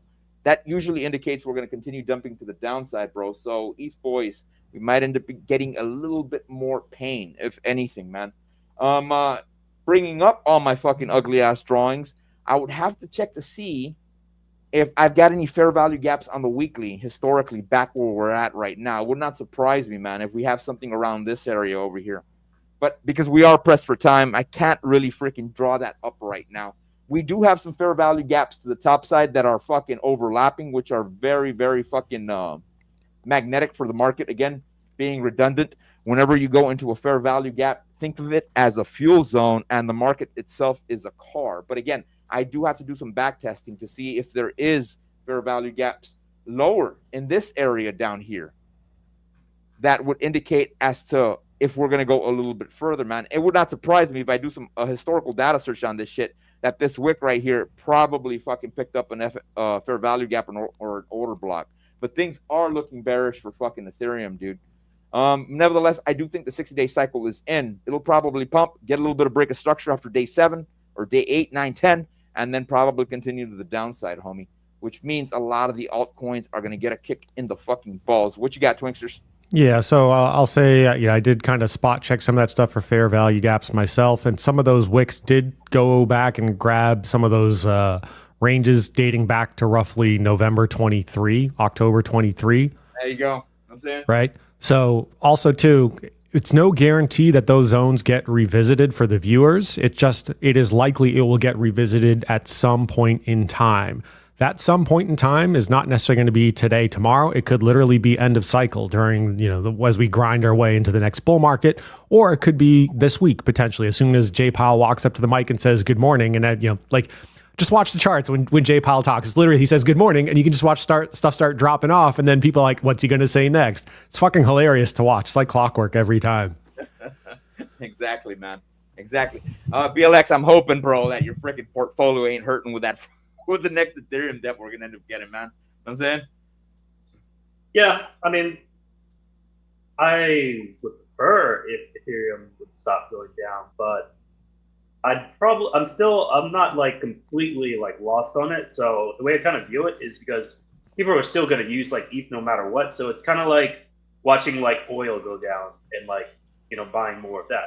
At some point, more people are going to need to use it like no matter what. But, it'd still be nice if it was just, slightly deflationary. Yeah, back to the good old days of certain things. BLX used a key term there I'm going to latch onto. You described it as like the oil of DeFi and blockchain space, and I 100% agree. BTC is arguably our gold. ETH is more like the oil side of things, and I'm with you. Both have a place in a portfolio. And you said something I thought was very interesting by way of people are going to continue to use it. Just waiting for this to pop up. It was something I was talking about with Sloth and DCC about last week. Shout out to Crypto Sloth, who's got a great series on liquidity. If anyone here is looking to understand liquidity in the DeFi space, plus he's a Crypto Mindset alumnus, go check out his stuff, his channel for the liquidity stuff. It's awesome. But I'm going to share this one screen here just to show people why I think ETH will continue to have a strong representation in the overall crypto market. It's literally this. If you look at total value locked, $50+ billion is tied to Ethereum, and then it's literally everyone else combined. So over half of it is in Ethereum. Ethereum is the DeFi liquidity pool in so many ways. So boom, man. That's some alpha right there, son. Yep. Now, might be a bumpy ride. Not going to sit here and say it's all going to be super fun, but it's going to be very hard to kill and displace. Now, certainly we've seen other chains, especially too, like, just looking at this cycle, there's been more evolution in the tech, more things coming online. You can see like Base over here at 3%, right? Snapped up 3% at around $3 billion. Sure, it's dwarfed by the 50 bill, but look at how quickly Base has kind of been rising through the ranks on a lot of this. You've also got Arbitrum hanging around out there. And sure, there are other chains. Avalanche over here at 1.8%. Side note, I think I saw Avalanche ETF filing and I'm going to say approval. Don't hold me to it. I got to look at it. I was like, I noticed it in like 20, 30 minutes ago.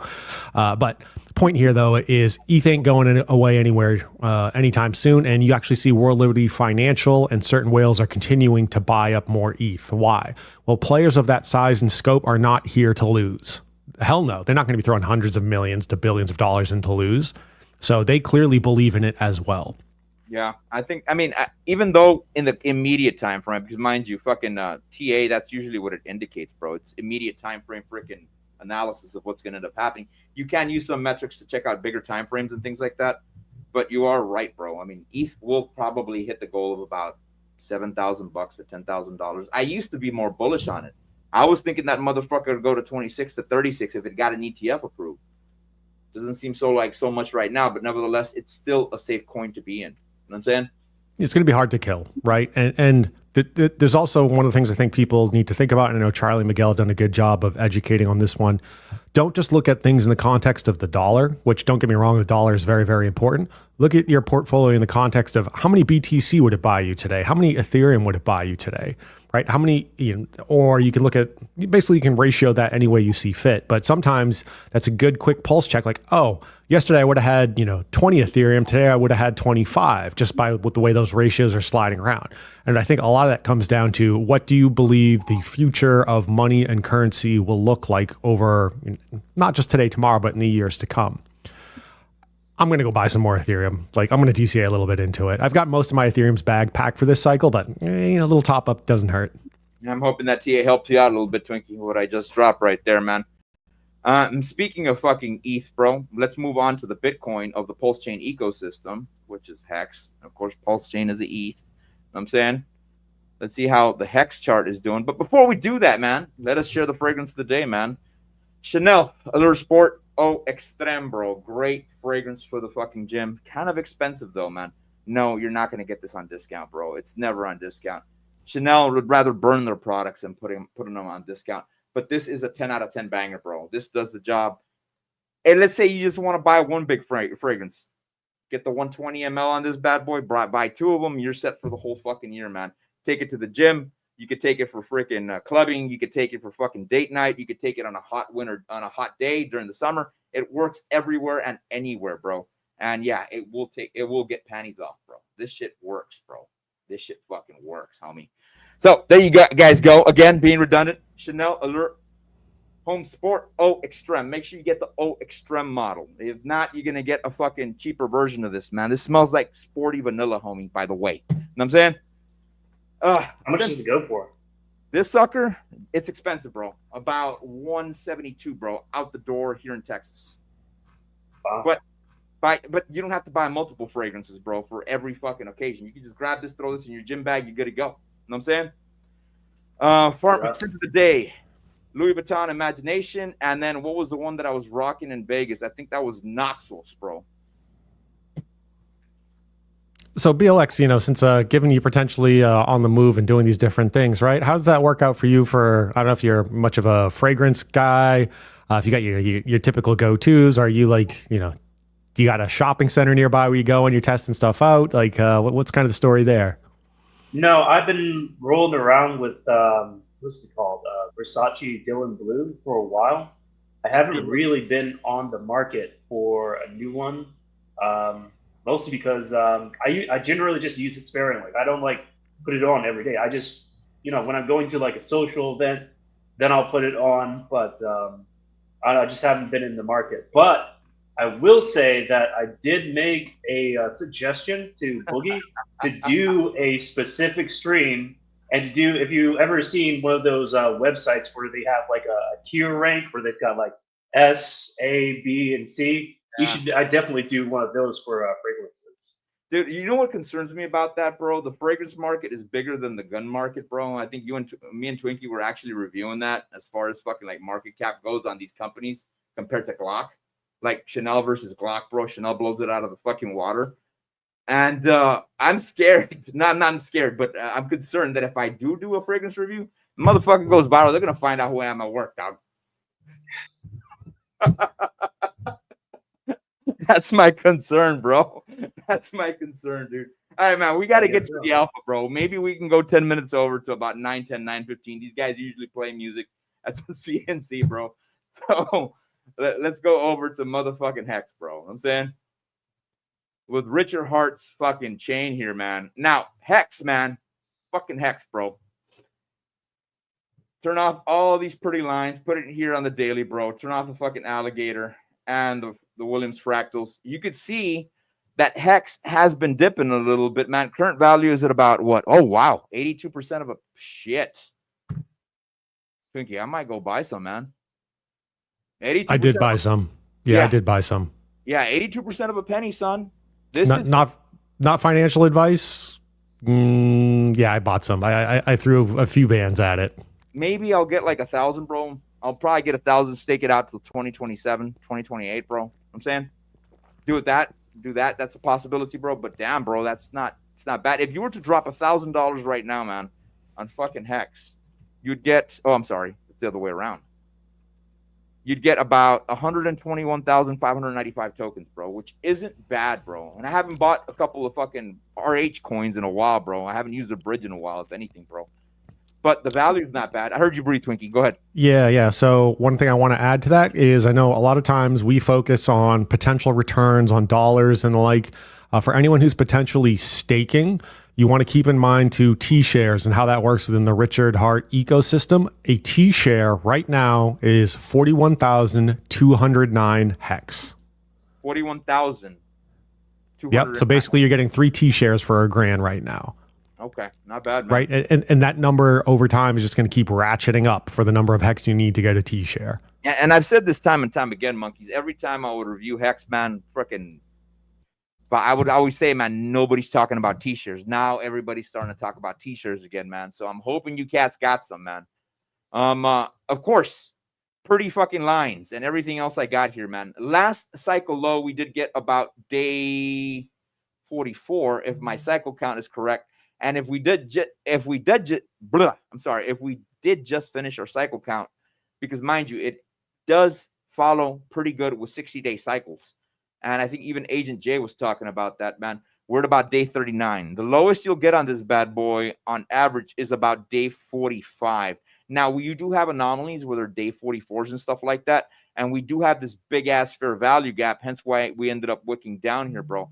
I'd have to check fucking historical records on this. I do know we have a big ass fair value gap right here, man. If you look at this shit, close to this demand zone down here, bro, you have a big ass motherfucking fair value gap here on the daily, bro. And it would not surprise me if we do. I would like it if we come down here to about 4 cents, bro. Maybe I should wait a little bit. And if we do come down here, dude, I'm buying this motherfricker up. Of course, we do have a demand zone down here, but this is on the weekly. And usually the demand zones and the fair value gaps on the weekly tend to be a little bit stronger than those in the daily. Now, when you really get a supercharged fucking area is when you get a fair value gap on the weekly and the daily, and then it ends up going into that zone. I remember that happened exactly with fucking GigaChat. And I still remember this here, Twinkie. I remember we dumped all the way down here, bro, and we did this fucking bearish pennant. And I was like, Twinkie, I need those $10,000 I'm going to get from a fucking real estate, son. And my check wouldn't fucking come in, dude. And when the check finally fucking came in, bro, we had broken structure here at about 69% of a fucking penny, dude. And then somebody told me, why didn't you get a fucking loan, Boogie? And I'm like, dog, why didn't I think of that shit? You know what I'm saying?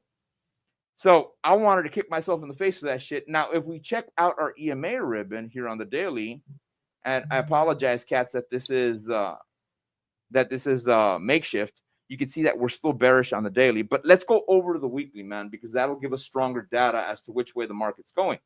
Now, on the weekly, we're not so bearish because the blue portion is to the top side, red portions to the bottom side, and you can see that we're tightening up, which means we're not going to get a lot of volatility, at least on weekly charts. Know what I mean? Now, going back, let me turn off these. Go ahead, Twinkie. Yeah, so along those lines, Boogie, if we're potentially getting more volatility on the daily, but not so much the weekly, that means arguably we have a certain range we're going to operate within over the span of the week.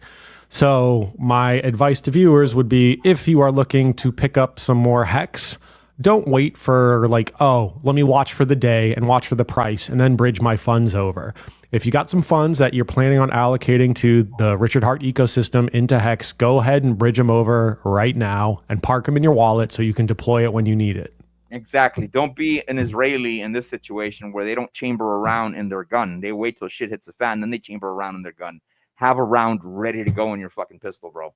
So you could fire it off as soon as you need to. You know what I'm saying? So, yes, Twinkie is correct. And with that stated, since we're not as bearish on the weekly and we are bearish on the daily, that usually indicates we'll probably end up dumping for a couple more days before things start reversing to the upside. Of course, there would need to be an expansion on the weekly as far as the EMA ribbon goes. And I would activate it for you cats, but this is makeshift. I did want to show you guys the Bill Williams indicator, and we are chopping sideways. Now, me and Twinkie were actually talking about this. The Bill Williams indicator, when you're chopping sideways, and also in the book, Trading Chaos, it talks about this. There's not a lot of shit that you should be doing when the Bill Williams indicator is chopping sideways. We don't know which way it's going to go. But if we activate our fractals, the last fractal we did get on the weekly was to the top side. And what's important about the fractals, when you're looking at it from the perspective of the alligator, you got to cross the teeth, which is this red line. That usually indicates you'll end up getting another one to the top side. So as far as the weekly goes, it will probably end up getting another fractal to the upside, which is bullish. Now, taking this indicator over to the daily, you can see that it's somewhat bearish still, and the alligator's mouth is still open, and it's trending downwards. Last fractal we did get was a dual fractal, homie. But since we did get a dual fractal, and the prior fractal to that was bearish, and the Williams alligator is indicating we're going down, what's that tell you? You're probably going to continue dumping a little bit more. So have some rounds chambered, ready to go to get some freaking hex. Now, Twinksters, you did want to drop some alpha on Pulse Chain. You have the floor, my friend. Yeah, I got a few different things I want to run the viewers through. So it seems like, not everyone here is familiar with some aspects of this. Shout out to Crypto Coffee and a bunch of others for reposting this. As your friend Sami, Nuclear Herbs, a bunch of other things. So in this case, it's an excerpted section of the SEC complaint asking for the extension. Let me blow this up here. SEC requests an additional 30 days within which to file an amended complaint in this matter, making the new complaint due on April 21st, 2025. Okay. So that's what they're requesting, to go ahead and push the fucking complaint forward. And so I hope the judge says no. Like, now you're just being obnoxious. I know Richard's team has objected to this because they have nothing. It's not like in other situations where the SEC dropped the case. In this case, the judge had granted a motion to dismiss based on the evidence. So SEC has taken a hard L on this one. So now they're asking for more time to file an amended complaint, which is utter and complete horseshit. Yeah. So I'm really hoping the judge says no. BLX, did this surprise you, man, when Richard got not necessarily charged, but the SEC came after all his tokens, bro, on this BS? Did this fucking surprise you, bro? Yeah, I mean, it definitely took me a little bit by surprise. I mean, we did kind of see like a trend of he whose name shall not be spoken anymore started going after a bunch of different crypto companies. So Hex, Richard Hart, he's on like a lot of people's like list to to go after. So I kind of in the back of my mind, something like this could probably happen. But yeah, that, and then also the red notice as well. Yeah, that, which was fucking BS, if anything, bro. Now, one of the things, look, I love Floyd Mayweather, bro. And how is this related to Richard Hart? I love Floyd Mayweather because he made me so much freaking money, bro. I would always bet on him, and he would always guaranteed get me some dinero. And when you flaunt and you win, people fucking hate you, bro. And that's, I think, the vibe that Richard is getting, and that's why everybody still hates him, even though he's tried to change his persona a little bit, man. You know what I'm saying? By changing his X fucking profile and being a little bit more calm when he talks, not streaming as much, if anything, bro. But nevertheless, bro, it's a better product than ETH. And I think it's going to do freaking good, if anything. Now, did you want me to share that chart or this next fucking thing you're pulling up, Twinkie? You're muted, homie. We're getting to the end of the show here. I got a few things, other things I just wanted to toss out to the community, which I believe are useful tools. Just some of the things I have on my bookmarks and the like that I will quickly reference just to kind of eyeball some stuff in the background. So this one is Hex Daily Stats. I saw a question from like Moonpill. I see some comments from Art with respect to things like Hex on Pulse Chain versus eHex. So this is one of my go-tos. It's Hex Stats Today. I will throw the link in the chat here very shortly. You can take a look and see just different stats on some of these things, but you can see over time, Pulse Chain and eHex diverge. Not pricing is pricing, but if I look at things like T-share rate, they're close, but they're not the same on it. And you can see the different liquidity numbers by way of Hex, USDC, eHex, and the like. If you really want to start diving into some of the data sets over time, you can take a look over here and start figuring out, oh, this is what the multiply would have been up on the day. This is how long the average person was mining for T-share rate on a given day, how much was locked on a given day. Super useful on this one. So I don't come back here all the time, but I do like to eyeball it periodically, especially for at a quick glance T-share related information. If you want to pull down other things like different charts and calculations, CSV files to manipulate your own stuff in Excel or use the API, you totally have that ability. But pretty useful bookmark on that. I was on Max's stream, RH Max, super cool dude. I've had the opportunity to hang out with him a couple times at the Pulse meetups. We did a stream yesterday, and I was explaining, I'm still really bullish on the Richard Hart ecosystem by way of an opportunity. I showed some of the different multiples and my own calculations. Shout out to Runeskis and his team who came up with this price appreciation simulator. I posted some snippets from this on my Twitter. It's pampy.app. I'll throw the, again, link in chat and like on this. So hypothetically, if ETH goes to, well, it's kind of sitting at around $2,000, then the Pulse Chain Reserve, which is the OA, which is, had different movements it's made previously. Well, what if it deployed 329 million and some change as an even split across Hex, PulseX, Pulse Inc.? What does that look like potentially? And you could see, okay, Pulse can potentially be driven up to almost 4 cents. Hex can be driven up to $30. Pulse X to 7 cents, and Ink to 52.20. So I know some folks are, it helps if I adjust the tab. Let me re-roll this. So you can see up here, in this case, again, this is the Pampy app. And so when I click calculate based on the ETH price, it'll spit out the numbers down below. So boom, man. So people are going to sit there and, probably be falling out of their chair, be like, yeah, gimme. Friendly reminder, just because you see it on screen doesn't mean you get to walk away with that amount there. You're going to have to factor in liquidity, slippage, all those wonderful things. My point here remains, under what conditions does this become possible? A combination of ETH hitting certain price points, liquidity being adjusted, which we've seen with the ink printer getting ratcheted down a lot, which is incentivizing people to potentially pull money from pools, which makes the price easier to pump, or I should say price more volatile, both to the upside and the downside overall. So it becomes very possible. Now, it looks like on paper, some of the most effective ways to pump the overall ecosystem is to actually inject the funds into Hex and Pulse X instead and rely on the reflexivity to drive other things. In this case, Pulse X gets up to almost 10 cents. Hex goes to $64. Rinse, repeat. Fire data right there, Twinksters. That's some good shit. Again, shout out to Runeskis, which to me was really interesting because way back when I initially had some of these ideas, I was just sketching them out on a spreadsheet. He definitely, in his team, took it up to the nth level. They definitely went beyond. They modeled some things like slippage and arbitrage bots and the like. So they definitely took it multiple steps beyond let's say I felt somewhat vindicated in my belief that this is possible. Cool.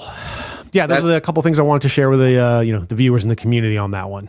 So Art sharing this shit, man. He goes, more T shares for less when getting shares on Ethereum. So that's some alpha right there, cats. Now, I do not believe ETH will be cheap this entire cycle, man. I think eventually things will end up getting expensive. But for the long run, if you have a big enough bag, I mean, don't fucking get like 500 hex, bro, and stake it out till 2028. Your ass is not going to be able to unstake that shit. I'm saying. I got one more piece of hot sauce that I wanted to share since we did talk a little bit about, I think everyone here and most of the viewers probably have a certain level of exposure to Sonic.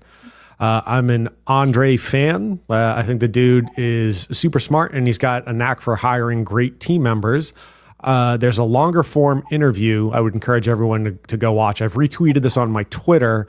I'm going to play this video because this potentially represents an alternate path Richard and folks with deep enough, let's say, checkbooks, can potentially utilize to promote some aspects of their vision. Ready, Twinkie? Yeah, ready when you are. Cool. Check this out. Let's rock. So I think within this year, I'll be launching an exchange that'll compete with, Coinbase, Binance and stuff, but fully decentralized. Wow. Offering as much, in terms of perps leverage, trading accounts, feature functionality, even later on, if we get the licenses, money on, off, money transmitter licenses, etc. So, and a lot of the features I have built on Sonic and am rolling out now are specifically because they enable me to release this sort of what I consider the next version of decentralized finance. That's awesome. We'll stay tuned for more info on this secret project. I'm definitely excited. So I think within this year, that's some freaking alpha, Twinkie. Mind-blowing, right? If Andre and team can pull that off and the precedent it potentially sets, I'm sure he's going to face stiff opposition to it. But imagine having a DeFi solution that you can onboard aspects of fiat into in a much more elegant fashion. Yeah, that would be off the fucking chain, dude. That's some good shit right there. Now, monkeys, I did want to give you guys a little bit more alpha and stuff like that. But unfortunately, I'm going to cover one more chart, and we're going to call it a day. I see a bunch of freaking questions in the chat, but we are pressed for time, man. And I'm going to move forward with Sonic's chart, formerly known as Phantom. And I think I have it right here, man. This is Sonic's chart, bro. Now, check this out. Let me turn off all these fucking ugly lines that you see here, all these pretty lines. Now, one of the things that I have been looking at, I'll be fully convinced that we're out of the current fucking trend that we are right now, which is bearish a little bit. Once we cross this break of structure, you see this dotted line right here that says BOS in the middle. That means break of structure. We do need to break past that value of about 56 cents and hold above it at least till Sunday. You know what I'm saying? Now, you can see that we did get rejected there. We were kind of reaching for it, and we came back down. Now, some people will argue, where's it at? Boom. That you also have to take into account this. So you could draw a little bit of a block, and you could see why it's having a hard time as well. You know what I'm saying? You have a little bit of a fucking block right here of areas that it needs to beat, and it needs to beat these two areas and hold above it. You know what I'm saying? Current value right now is at about 53.31, man. Now, of course, I have to revise my 60-day cycles on this because I've only been testing it for a little while, and you can see that I have all the measurements right here. Currently, it seems, if my 60-day cycles are correct, and I have to do more back testing on it. I mean, we're limited for time. You know what I'm saying? Currently, it seems that we're at about day 41. So I don't know if this is fully correct. Take this with a grain of salt. But if we would need to either make a new higher high or a new higher low, or do a new lower low, lower than this point right here, in order for this cycle to be complete. And mind you, we're at approximately day 41. So usually, since it runs to day 60, you're talking about maybe pushing out to about, you're talking about April 4th, maybe in some scenarios 65. You're talking about April doggone freaking 9th, give or take. But that's what I'm seeing on the charts. Now, the thing about it, this is on the daily. Last fractal we did get was bearish, which usually indicates we'll end up getting a bearish fractal again. Bill Williams' indicator seems like it wants to start chopping sideways, or it wants to reverse to the upside. So one of my favorite things to do, and you guys saw me do this earlier, I go over to the 4-hour, and I see that on the 4-hour, last fractal we got was bearish, but it doesn't really mean shit because we're above the teeth of the alligator, and the alligator's mouth is starting to open up on the 4-hour. So that's a bullish sign. Then I go back down to the hourly, and I see that the alligator is kind of wanting to oscillate sideways. Last fractal, we did get to the downside, but nevertheless, it's still above that red line. So is it time to buy a freaking Sonic? Not financial advice. I would say I would DCA, man, because anywhere from the price point of about 40 cents to 53, I think is fine. I think this token can run up anywhere from fucking $12 to about $18. Of course, I have to run my fucking Elliott waves on this again. When it was a phantom chart, I had an estimation of about $18. I think DCC had an estimation of about $12, and Charlie had an estimation of about $8. Me being the most bullish one of them all. You know what I'm saying? If you look at the MACD on this bad boy, you can see that the bullish portion of the MACD does want to cross to the top side. Now, utilizing one of my OG indicators, of course, is the EMA ribbon. You can see that the EMA ribbon is indicating that we're still kind of fucking bearish, and we are getting fanning, which indicates volatility. Volatility can be to the top side, or it can be to the bottom side, regardless of what fucking where we're at, having to do with the EMA ribbon. But that's also an area we need to fight. Think of the EMA ribbon as an area that we do need to compromise, and we do need to get above this zone of about 61 cents. And then we still have the 200 EMA above. You know what I mean? Now, what's interesting about fucking Sonic is that when we did do the recent dip at about day freaking 36, you could see that we came into this order block and we mitigated it. For the most part, whenever you mitigate an order block, it becomes invalid. You no longer use it. And this is an area that the market loves to fucking follow, especially the order blocks, man. So, food for thought, monkeys. I would DCA into it, not financial advice, but don't throw your entire bag at it. You know what I'm saying? We may end up retracing back to the downside. Now, if we do break above that area of about 61 cents, then yeah, I would probably start DCAing a little bit harder, if anything. You know what I'm saying?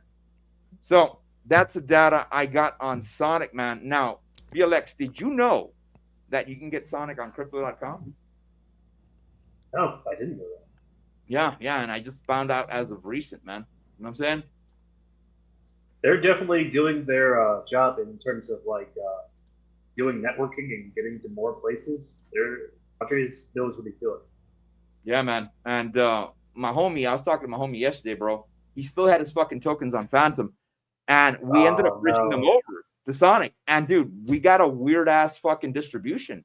We got a portion of it, 20% of it was Sonic, and about 80% of it was Rap Sonic. And I'm assuming because the bridge is starting to close, if anything. And I think I heard DCC say that it may be closing soon, bro. I think it's going down to one way. I think that's the first. If it hasn't already, I think that's the first major change before it closes down. But yeah, at this point in time, don't be lazy. The friction is the opportunity, right? If you got the opportunity to move stuff around and go start collecting Sonic points for that future airdrop and a bunch of other stuff, totally encourage people to do that. The way I see it right now, personal attitude is, I'm not throwing the entire stack at it, but in my brain, Sonic is like more than 2 for 1 right now, right? It's like you're gonna get more than 2 Sonic for $1. Do I want to go buy a cup of coffee, or maybe I should throw that into Sonic? Yeah, man. So if it goes to any of the price points, which we just mentioned, $8, like Charlie said, $16, $12, like Miguel said, $18, like the way I said, bro, dude, you're golden, homie. I'm saying. Yeah, I got one more quick chunk of data on that one. So I've pulled up and made some different ratio charts. And so here is one, Sonic in the context of others. So others is the market cap minus top 10. And in this case, I've got Sonic in the context of others. So if you look at it over time, Sonic has gained strength relative to virtually in aggregate every other crypto. I need to fine tune this a little bit more because in principle, I should probably do Sonic divided by others minus Sonic as the denominator. But I think for conversation's sake, it still illustrates the case over here. You see Sonic has gained a ton of strength versus the rest of the market. As far as the ratio, it seems to be putting in higher lows on the ratio. Obviously, I showed a really interesting snippet from the Andre interview where he talks about setting up a DEX and he's trying to get money transmitter licenses to go head to head with places like Coinbase. Shout out to my buddy Tegan, who I've swapped a bunch of messages with about Sonic. My attitude at this point in time is I probably do not have enough Sonic. Yeah, man. So I see what you're saying, Twinkie. I see where you're coming from on that, man. Yep. I don't think any of us have enough Sonic unless you're freaking OG fucking Hexagon from back in the day, bro. Like coffee or some shit. I'm saying. Yeah. So what about yourself, BLX, man? I know you mentioned you're playing in the Sonic ecosystem. Is that on your shopping list for this cycle? You want to go pick up some more? You feel pretty good with that? Like, you mentioned having a longer term kind of time frame and horizon. What's your plan? Right. So generally, I nowadays, because I used to do yield farming, but don't really do that nowadays. I have to pay attention more. But most of the time, I just pick up either like the main L1 or one of the main market makers. And I kind of lost a little bit or I didn't see like the rise of Shadow coming. And I remember like when all that liquidity flowed in, my thought was like, all right, when the liquidity flows in, it's either going to be through Spooky Swap or it's going to through Beats, one of the places that's been here for a while. And I thought like Shadow might be like maybe like third place, but I didn't think it's going to be like first place. So I had to correct that mistake. So now I'm picking up more Shadow and more Sonic, and kind of like adjusting my portfolio to be a little more correct. Yeah, for what you think is going to happen this cycle. So I think there's an argument that X33 is the dark horse winner of the Shadow ecosystem based on the way some of the ratios work, not financial advice, blah, blah, blah. Also, shout out to Tony O, who has had a bunch of side conversations with me and has gone back and forth just to try to look at some of the math behind it. I think if you look at, so a lot of times we look at crypto by way, like we ratio that against the dollar. One Shadow is worth this many dollars. And then you start to think, okay, one X Shadow is worth this many Shadow, one X33 is worth this many X Shadow. So one X33 is worth this many Shadow, which should be this many dollars, right? It's like, it's a sequence of steps to get out there. If I look at it, based on what I see in the chart, aside from extra layers of contract risk, I personally think X33 is the dark horse winner. So as far as my Shadow money, I'm allocating more of that funding into X33 than I am directly into Shadow. We'll see if that ends up being the play, but that's what I'm thinking at this point in time. I'm also eyeballing stuff like Metro and some Tomb Forks and some other nonsense. Not financial advice. Don't go playing off, in like the ugly, muddy Tomb flavored waters. Do so at your own peril. Dude, All in on goggles. Dude, Dude, well, good news. I'm looking at the Telegram chat, man. It still has not gone live yet, and they still got to play a little bit of music. So, yeah, man. Let me tell you my story with Shadow. We've been doing a lot of freaking we've done a lot of freaking freaking what do you call that shit? Fight clubs and shit. Don't talk about Fight Club. And I was like, you know what, bro? Since we're always doing fucking Fight Club, I'm gonna go out on this one. I'm gonna wait for the market to pump. I'm gonna wait for it to dump, and I'll pick up Shadow at the bottom instead of fucking doggone buying it or participating in the sack. Dude, the one fucking time I don't fucking do it, bro. This shit happens, bro, and fucking Shadow pumps to the fucking moon, dude. Yeah. Yeah, man. Dude, like, I was talking to go ahead, Twinkie.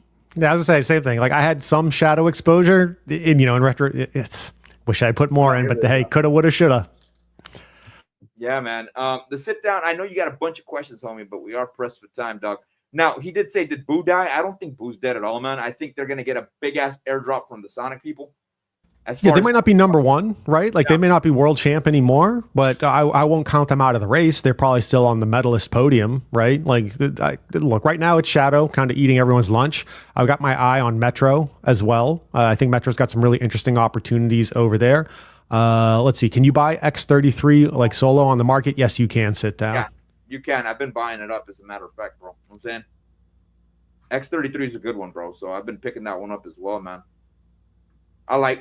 I think it's good. You know what I'm saying? Dude, it's technologically impressive. Like it's so quick. It's so responsive.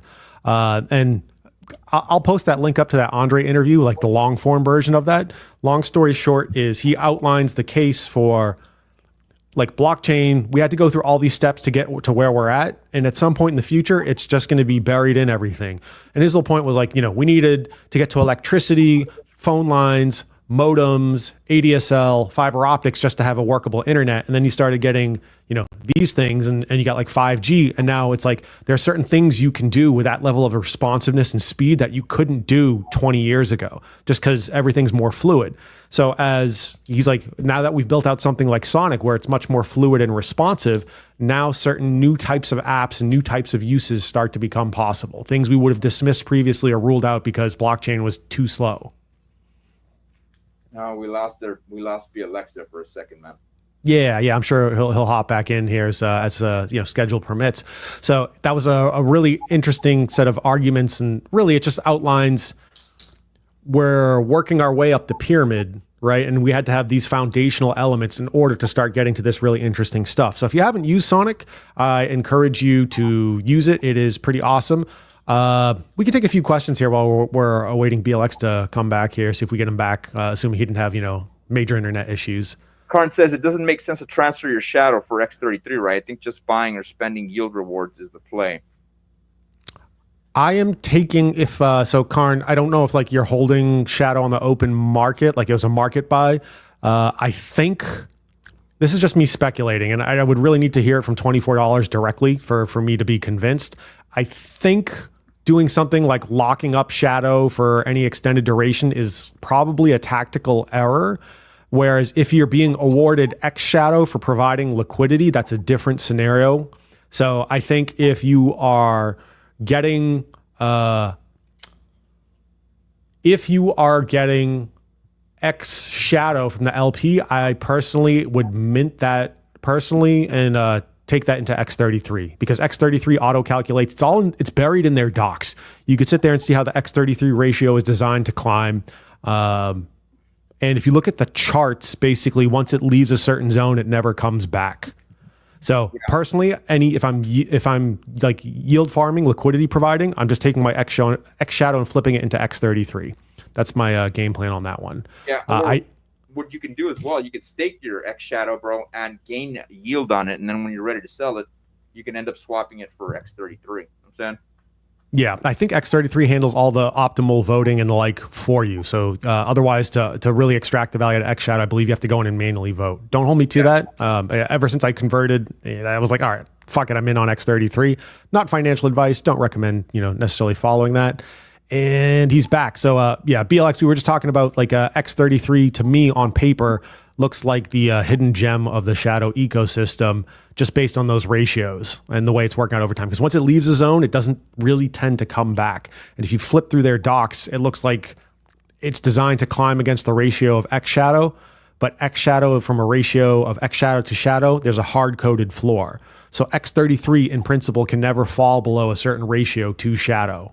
So I was like, okay, that's really, really interesting. You got to go through the docs. If you don't go through the docs, you ain't going to see that. But shout out. I've been looking at X33, but not nearly enough. I need to look more into it. Yeah, we'll talk some more soon on that one. Let's see here. So hopefully, Karn, that helped answer the question. Again, to me, it's like, did I get my X shadow from like yield farming, or did I get through some other mechanism? You know, so in my mind, it's like hold shadow or hold X33. I don't personally want to sit in X shadow unless I absolutely have to for any reason. Yeah. Now, Crypto Jungle does make a statement. Yeah, X shadow has to be staked, and you have to vote. So X shadow has to be staked, and I think you have to hold on to X33, and you actually get paid to vote, and it resets every epoch, if I remember correctly. It's like Thursday nights. Yeah. Yeah, it's weekly, and mind you, what's badass? Let me throw you guys some alpha, a little bit of alpha here, man. If you guys are participating in the STS, the Stake Sonic pool, and the Shadow pool, whenever that fucking that epoch ends, it locks out you staking or pulling your shadow. That's when you want to participate in that staking, bro, at aggressive or insane. But you have to watch it, and it'll just trend straight forward, bro, for a whole fucking 12 hours, dude. At least last two times I did it, bro, it trended that way for about 9 to about 11 hours altogether, bro. And I think it's because nobody can dump X shadow because it's locked up. You know what I'm saying? Yep. Little bit of alpha, cats. There's some real interesting opportunities on Sonic that I won't necessarily give people the full explanation because it is fucking degenerate. But you can play a game where it's like, because I see, I'll throw people a bone here. I see Art mentioned rings on Sonic. You can do stuff like, let me take my stables, stake it in this one protocol, which is going to give me, you know how you get like STS for staking your Sonic, and you can drag that and place that into Shadow?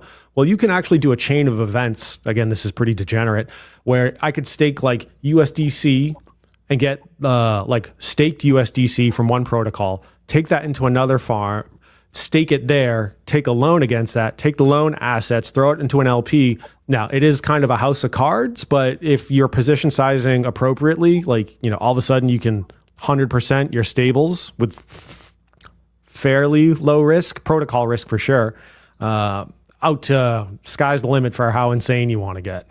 Yeah, man. Shit can get not financial advice. If you get wrecked, that's on you, man. Like that like small position sizes can pay off big, and for the love of God, use a condom wallet. Yeah. Let's beam this up, Twinkie. You want to fucking lock up your screen? Yeah. Let's beam this up, son. You know, I found out the hard way the last time that I tried this. Oh, not again! And I haven't seen this done with any other sodas before. And I just don't think it's going to be as crazy.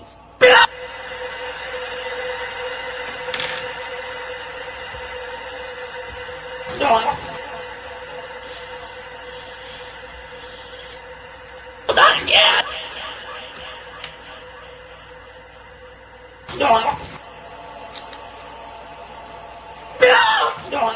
Oh, not again!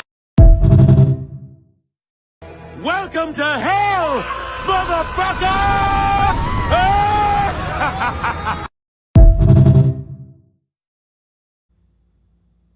There you go, monkeys. BLX.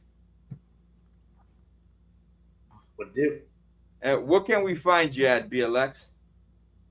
Well, you can find me on Twitter. I occasionally browse around on there. Technically, I do have a YouTube channel, but it's not crypto focused. It's a little bit more focused towards travel. And that's generally it. Cool, man. Cool. Now, Parts unknown. Yeah, you know, like Anthony Bourdain. If you guys want to follow BLX, man, I got his data in the socials at the bottom. What about you, Twinksters? Yeah, shout out, hey man, BLX, good to cross paths, man. It's been a hot minute here. Definitely give our boy BLX a follow. He's got valuable intel on how to move around the world as you know you pump your bags, and new opportunities may be awaiting you in the future. As far as myself, man, I'm at Mr. Angry Twinkie on most socials. Boogie's got my info out there. Most of y'all know how to find me either on Telegram, Twitter. I actually made my first Instagram post ever. So Really? yeah, it was from the Pulse 369 tour, and I was like, I suspect I might as well to have some level of elevated social media presence. It's not my thing, man. Like I'm trying to get better at it. It is definitely not my thing. I'd way rather, just do the thing. Let's see here. I got a few other streams I'm collaborating and hopping on with some people. Recently I did a stream with RH Max. I think he's going to hop over on my channel in the coming week or two, and we're going to talk about some AI and crypto stuff on that front. So at Mr. Angry Twinkie on Twitter, YouTube, and Telegram and Instagram. How about yourself, Boogie? Where can the people find you? You can find me here. Find me on Rumble, but on Rumble I am crypto_boogie. I don't have the US at the front. Twitter and Instagram, same thing, man. US crypto_boogie. Now, I did have to mention this about BLX, man. You got some hot ass fucking Instagram game, son. I like that Instagram alpha you were fucking showing me over that fucking cigar bar, dude. So, you know what I'm saying? Yeah, maybe we can do something about that later. Yeah. BLX has got the kind of intel and info you want to pay him for. Yeah, definitely, bro. All right, monkeys, we will catch you on the flip side. We have to hop over to the fucking crypto mindset course, bro. I wish you guys were there, man. Next one that comes up, make sure you guys hop on, man. Follow my friends here, bro. We got Alpha. Freaking our network is pretty damn strong, bro. You got people from all walks of life, bro, that can teach you all types of shit. So, peace, monkeys. Catch you guys on the flip side.